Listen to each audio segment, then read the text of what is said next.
Goeiemôre YouTubers, TikTokkers en Facebookmaters. Okay, so ek het gesê ek gaan vir julle 'n bietjie video's maak oor hoe om jou Facebook bulletproof te maak teen al die spies en die mense wat net kyk wat post jy om iets daaroor te sê of jou dan te kruisig op sosiale media en so voort.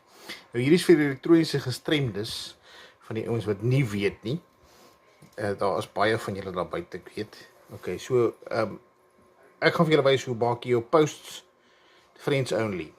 Nou hierso het ons 'n post wat ek nou gaan share. Ek kan nou net kyk met die share button. Jy sal sien daar bo is daar 'n pyltjie friends. So jy kan nou verander na public toe. Soos jy kan sien, ek het hom nou public toe verander. En dan kan daaronder staan al set as default audience. Want ek was op friends.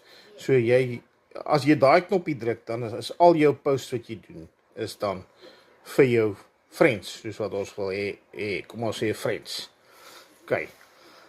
Dan sit jy daar die default, tikkie knoppie en dan gaan al jou posts wat jy post na jou vriende toe. As jy 'n public een wil doen, dan gaan jy net aan hierdie settings doen, verander dit terug na public toe. Dit is so maklik soos dit. Nou sê ons dan. En dan sien jy daar. Hy is vir friends. En dan share jy. En dan gaan net jou vriende wat op jou timeline is, wat jy moet kyk wie hulle is, gaan dan hierdie post kan sien.